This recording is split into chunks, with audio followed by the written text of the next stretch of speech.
Hello everyone, this is Hakaym and welcome back to another episode of Funday Sunday, and we are in a ship that I actually haven't shown in a while. I actually don't play very often, and probably a lot of people can say that same thing because, well, ever since the nerf to the smoke screen, the Kututzov is not as powerful as it once was.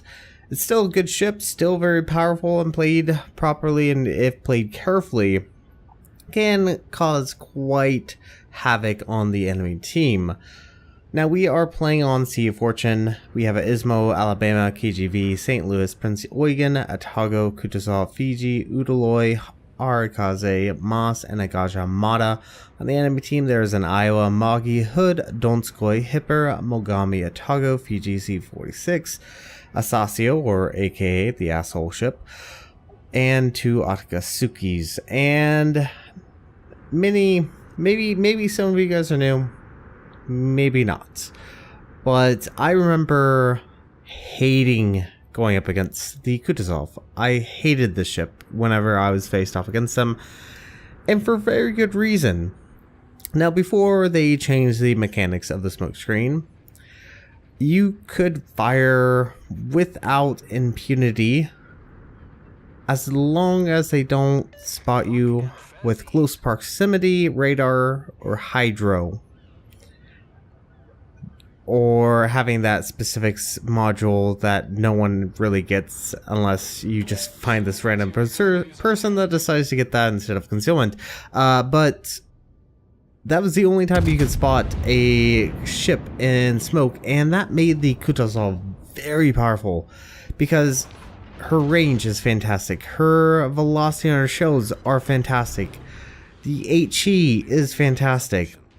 So this ship used to be the best fire burner of the tier 8s. Don't get me wrong, the Otago is very powerful itself, but the Kututzov was very potent. And I remember playing in a tier 10 battleship against 3 Kututzovs and being burned down rather quickly and being infuriated at that.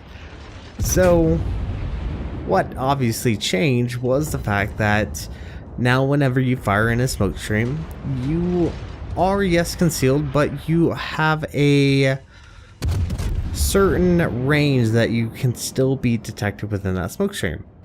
And for this Kututzov, it is 7.7 kilometers, which is still pretty big. So now the Kututzov really has to rely sitting on a little bit further back than what it usually would be able to do at one point in time. So it does have to be a little bit more careful. Now obviously one that is capable at shooting with a spotter craft can shoot a ship sitting broadside in a smoke screen. Very, very capable, and the Kututzov's very weak as far as armor, which is very similar to a lot of Russian ships, is they have a very weak armor setup, and the Kututzov's no exception. So you do have to be extremely careful when playing the Kututzov, especially when you are in a tier 9 battle, such as I am. Granted, there's only a one tier 9 battleship, but even the tier 8s, even the tier 7s could pose an issue for a Kututzov because its armor is just weak. So the Kututzov really has to rely on smokescreen. It can't rely on islands as much as, say, like the USN cruisers, because the Kututzov actually has really good shield velocity, which makes it much more difficult for her guns to actually get over the island. And you'll see this here in a moment against the Iowa that's going to come around the corner. The Kututzov does have much more of a problem when dealing with ships that are a little bit closer and you have an island. Yes, islands are fantastic. Always recommend find an island, especially if you're a squishy ship such as the Kututzov or a USN ship. So you do have to keep that in mind. Now, I've said a lot about kind of why no one plays this ship anymore, and I kind of understand why at the exact same time I don't, because it's still a good ship, and if played properly, as you are kind of witnessing here, can do fairly fantastic. And its AA is another thing, but we'll talk about this in a second. This Atago, no idea what this Atago was doing. Rushed up the mid with his friend there, the asshole, and HE's pretty good, but the AP's also really good, because once again the shell velocity is fantastic. Look at that. Citadel on this Hatago, very low in health, runs aground. Yeah, that's not how you play the Hatago, I'll tell you that much. Goes down to a Citadel, and oh looky there is the Asasio. Now the Asasio is a new premium IGN destroyer, which has deep water torpedoes. However, they can only hit battleships and carriers, cannot affect cruisers or destroyers. They have a very long range and they hit pretty hard. So pretty much a ship designed to kind of take out the effect of the recent battleship meta that's been going on recently. However, that's not how you're supposed to play that ship either. Don't be rushing into essentially 3 cruisers and a battleship. It's not going to work out for you. So as you can see, things are going very well at the moment for our team. We have A, and we have just now officially captured C. Now, this position is probably very aggressive, but as you can see, I'm taking very careful awareness of where the enemy battleships are, because as you can see, there is an Iowa coming around the corner, and this Iowa is gonna be a problem for us if we don't get behind some cover. But first, we're gonna have to take out this Fiji that is starting to reverse, and just see how quickly actually our health melts off. And that's the issue with the Kututzov. No armor at all, but 4 citadels on a Fiji. I'm very satisfied with that. And now we're safely back behind island, and we have a smoke screen ready to use. Now, here's another issue with the Kututzov. The Kututzov doesn't have that much in the way of smoke screen. I don't recall if my captain on this Kututzov has superintendent. I believe it does, because I think he can only get, I think, 2 smoke screens with the upgrade to the module, or the consumable, getting the premium consumable. I might be wrong on this. Might be the fact that my captain does not have superintendent, so it's fully plausible. And oh my word, Ormos ran right into those Akatsuki torpedoes. But you can see that if a Kututzov is left without really being focused on, it can definitely prove havoc. So we're doing a fairly good job getting fires, which is always very beneficial with the Kututzov. However, as you can see, we are now detected, which does mean a ship is within our 7.7 kilometer detect. But don't forget your AP. Broadside ships such as that, your AP can actually deal pretty decent amount of damage. But granted, right now he's not on fire, so it'd probably be a good idea to switch over. But we're gonna try to focus down this Iowa as quickly as possible, because unfortunately for our North Carolina there, or our Alabama, sorry, there is currently facing off against the Iowa. But he's gonna try his very best. The enemy hood does go down, which is very beneficial. But you can see that push is kind of stalling, but fortunately this Iowa is going to go down relatively quickly. And with that Iowa now officially dead, it's actually very safe for myself to actually push in and try to support and actually try to capture C, because the enemy team has taken out the C cap, and the Iowa's actually complaining about the lowered citadel on the Alabama, which, I mean, I can kind of understand. Just serving to the lowest common denominator, as always. Sorry, I kind of agree with his sights, his thoughts on the lowered citadel. Anyways, we're finally capturing C. Our team's actually doing a really good job. We are unfortunately losing the A cap. We are ahead in ships though. However, they do have 3 destroyers. There's the Akatsuki on the very western side. There's the Z-46 on the very southern side. I believe there's another Akat. But the Akat's gonna try to have some fun with a few battleships that are currently on the southern side. And kind of keep an eye on these guys. Let's see how long they last. So, with that fully captured, unfortunately we have just lost our Ismo, so now the teams are once again very, very close,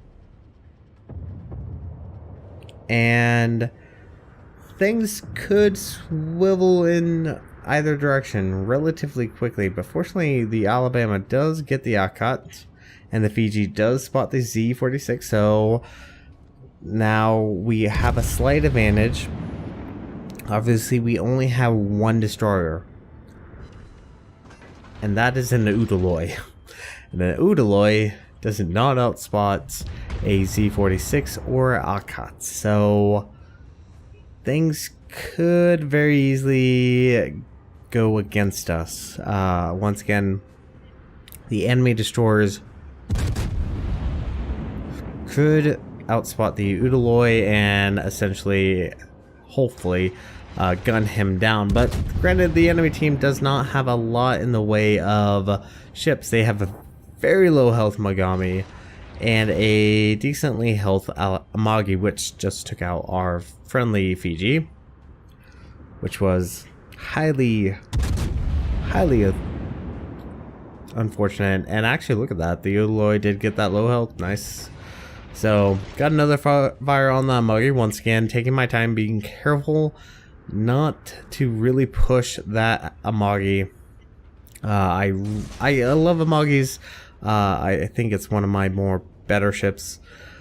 So I know full well what Amagi can do against a Kututzov that tries to push it. But as you can see, we are spotted. And that is in fact by the enemy Akatsuki. Now originally I had thought the Akatsuki was on the very northern side. That's why you can kind of see how I'm starting to hug this island just to prevent any possible torpedoes. And oh, lo and behold, he's actually very southwest of us. So in fact that he is not gonna be a more pressing issue. But once again, Akat actually does take out our Udaloy, so now our team has no destroyers. All we have is 2 battleships, which one battleship's way out in the eastern side. KGV is starting to push in. Atago is trying to do his very best against 2 destroyers, but there's not much the Atago can really do. Now B is starting to be captured, which does mean, oh lo and behold, there is the Z-46 and really 137, and unfortunately that does mean he probably has got torpedoes away, and gotta be careful. Oh, those torpedoes are incoming, but there's only so much I can do. Can't see them just yet. And there they are, finally spotted, and unfortunately we're gonna have to just eat 1, but that should be fine. That has taken off a big chunk of our health. Now we definitely can't deal with Amagi, so it would be in our very best interest to take very big steps in the other direction. Akat is once again actually trying his very best. I will have to give credit to this Akat. He's actually doing a really good job because he just took our Atago, but unfortunately with him firing his guns and now being on fire, he has now gone down, and the Atago actually earned a flesh wound, and all that's left on the enemy team is an Amagi. And honestly, this is the wisest decision is not to actually pursue the Amagi. Granted, I don't foresee the Amagi really being able to do much against the Alabama and KGV, but who knows, maybe the Amagi would get lucky. We'll see. But anyway, let's actually talk about the Kututzov real quick. I did mention the AA. The AA is actually really fantastic, especially with that defensive fire and with AFT. Can be truly potent force. I have seen Kututzov get clear sky. I believe it was either on an Essex or a Midway, which was rather a bit funny. It was actually very amusing to see that. But another thing you did see there, Kututzov does have torpedoes, 8-kilometer torpedoes. Everyone forgets it. I forget it. I forget the range on that Kututzov. So with that, the Amagi's dead. So as you can see, the Kututzov still can bring in a profit. This is with flags and camo on everything. 1,093,131 silver. The Iron Confederate did 131,104 points of damage, top of the team with a base XP of 2,292. Damage wise, main batteries, HE did around 44,549, AP did 55,822, while fires did 30,733. So Kututzov still can make money. Once again, it really is in your best interest to play it a little bit more carefully than what maybe the first buyers of the Kututzov used to play it as. But with everything said and done, not a bad game. But anyways, this is going to be it for this episode of Funday Sundays. Thank you guys so much for watching. If you like what you saw, hit the like and subscribe button. You guys have a great and fantastic day. Zaijian.